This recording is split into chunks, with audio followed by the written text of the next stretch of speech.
Vous avez entendu parler des Google Glass, les lunettes connectées du géant d'Internet. Eh bien, d'autres entreprises sont sur les rangs, se sont lancées dans la bataille et elles annoncent une mise sur le marché dans les mois qui viennent. La réalité augmentée est à portée de main et on va en prendre plein les yeux.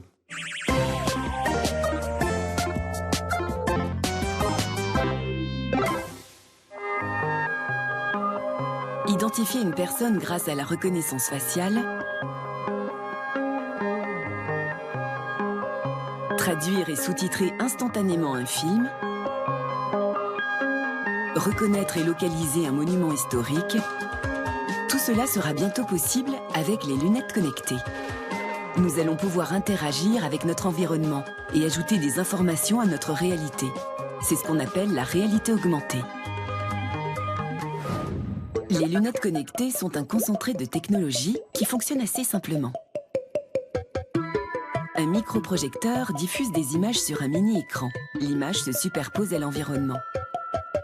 Toute la technologie est miniaturisée dans les branches de lunettes. Micro, écouteurs, caméra, gyroscope, GPS. Le contrôle des lunettes se fait par communication vocale ou tactile. Et elles sont connectées au smartphone par Wi-Fi ou Bluetooth. Le premier à se lancer dans l'aventure, c'est le géant de l'Internet, Google, avec ses Google Glass. Mais la firme américaine n'est pas la seule. La technologie, le design et l'ergonomie sont plus ou moins avancés. Mais d'autres marques comme Meta et Ion Glass se disent également prêtes pour 2014.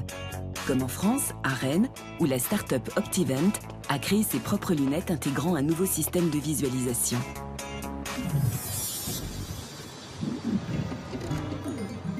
Avant de parler des applications, comme ce service de géolocalisation et d'orientation, il a fallu concevoir et construire les lunettes proprement dites. Donc ici, c'est notre centre de recherche et développement. C'est là qu'ont été conçues et développées les lunettes de réalité augmentée. C'est ici que se fait le travail en amont de conception des lunettes. La partie qui affiche l'image, la monture, les branches, l'appui-nez. Tous ces aspects sont importants parce que les lunettes, c'est quelque chose qui doit être très ergonomique. Avec ces lunettes, on peut par exemple suivre une visite touristique interactive et identifier les monuments historiques. La société française a particulièrement travaillé la position de l'écran pour que l'image se superpose bien à l'environnement. L'écran virtuel que vous voyez, il est centré à votre vision. Et ça, c'est très important pour les applications de réalité augmentée. La deuxième différence est dans la taille de l'écran virtuel. Elle est 3 fois plus grande que celle de Google. Après, on a ce qu'on appelle le système Flip View. Donc, dans cette position, l'image est centrée à votre vision.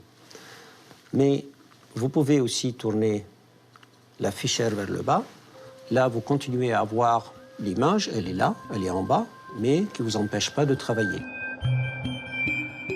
Ce modèle n'est encore qu'un prototype, mais il pourra être vendu dans un premier temps, dès mars 2014, aux développeurs d'applications, puis au grand public d'ici la fin de l'année, grâce au procédé de fabrication. La technologie de base, elle est faite avec des composants moulés plastiques qui peuvent être produits en grand volume et à bas coût. Ça représente quand même un avantage important. Take a picture. Comme un prolongement de notre corps, les lunettes connectées réagissent, on l'a vu, au mouvement, au toucher et à la parole. Pour contrôler cet objet de manière intuitive, les concepteurs de lunettes se sont appuyés notamment sur les travaux de Wendy McKay. À l'INRIA, l'Institut de recherche publique sur le monde numérique, elle travaille avec son équipe depuis plus de 20 ans sur l'interaction homme-machine. L'objet de ces recherches, comprendre comment rendre un objet numérique facile à manipuler de façon intuitive. Ces travaux ont servi aussi bien à l'élaboration des tablettes tactiles qu'au développement des lunettes connectées. Pour comprendre comment faire les lunettes connectées, il faut bien comprendre comment les êtres humains, nous, interagissent avec le monde réel. Dans cette expérience qui semble à première vue un peu insolite, l'ordinateur analyse les mouvements du corps grâce à des capteurs posés sur la tête et à des caméras disposées dans la pièce. La machine répond et s'adapte à l'homme, tout comme les lunettes connectées réagissent aux mouvements et aux actions du corps pour ajouter des informations. L'objectif ? Aider l'homme à contrôler l'ordinateur de manière simple et ergonomique. La machine s'adapte à lui. Pour nous, le but, c'est pas de remplacer l'être humain avec un ordinateur, mais d'augmenter les capacités de l'être humain. Pour ça, c'est très important que c'est l'homme qui contrôle l'ordinateur et pas l'inverse. Et pour que les lunettes connectées nous aident réellement à améliorer notre réalité, il faut aussi que leur logiciel, c'est-à-dire les applications, soient performants. Les lunettes connectées ne sont en fait que des supports, des plateformes comme le sont les téléphones portables, les ordinateurs ou les tablettes. Ces outils prennent toute leur ampleur lorsque des applications sont installées. Et en matière d'applications et de réalité augmentée, les Européens, et plus particulièrement les Allemands, ont déjà un réel savoir-faire.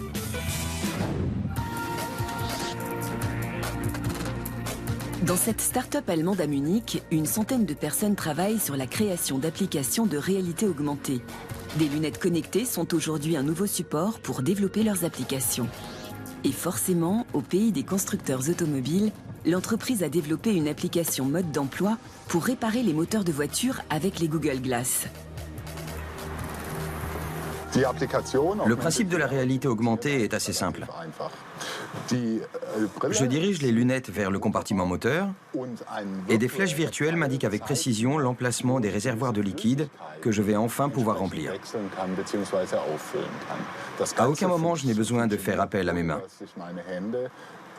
Je peux donc me déplacer à ma guise dans le compartiment moteur et interagir avec les objets en question. Ce type d'application pratique devrait se développer dans les prochaines années. La technologie n'est pas encore aboutie. L'utilisation des lunettes est encore un peu gadget. Le futur des lunettes connectées reste à imaginer, mais on parle déjà de lentilles connectées contrôlées par la pensée. De la réalité augmentée à la science-fiction, nous ne sommes peut-être aujourd'hui qu'au début d'une petite révolution.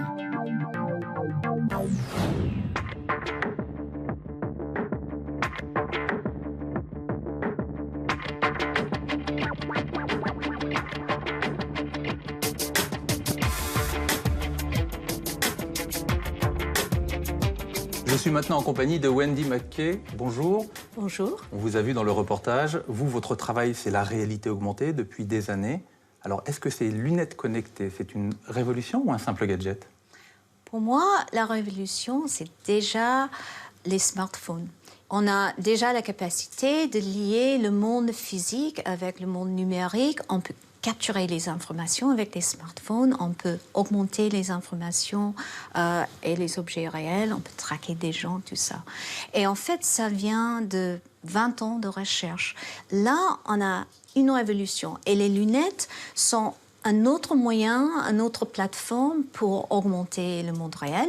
C'est très utile pour certaines situations. Quelles sont les situations où il vous paraît clair que les lunettes connectées ont une utilité? Par exemple, s'il y a des experts dans une situation avec beaucoup d'informations dans le monde réel. Par exemple, les étudiants dans une simulation médicale où il faut savoir quand et comment faire les diagnostics, tout ça.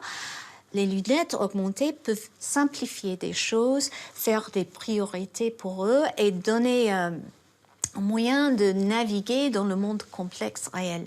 Alors nous avons essayé d'imaginer une journée type de quelqu'un qui porterait ces lunettes connectées. Je vous propose de regarder. Grâce à ces lunettes connectées, M. Keller ne voit pas mieux, il voit plus. Sa réalité est augmentée. 6 heures. En prenant son petit déjeuner, M. Keller voit défiler ses fils d'infos favoris et ses mails de la nuit. 8 heures. Alors qu'il sort de chez lui, ses lunettes lui indiquent que le métro est ralenti. Ni une ni deux, M. Keller enfourche un vélo. Pas de risque de se perdre, ses lunettes ont aussi une appli GPS. 10 heures. Au bureau, les lunettes de M. Keller le rendent plus efficace. Elles lui rappellent son agenda et les tâches qu'il a à boucler.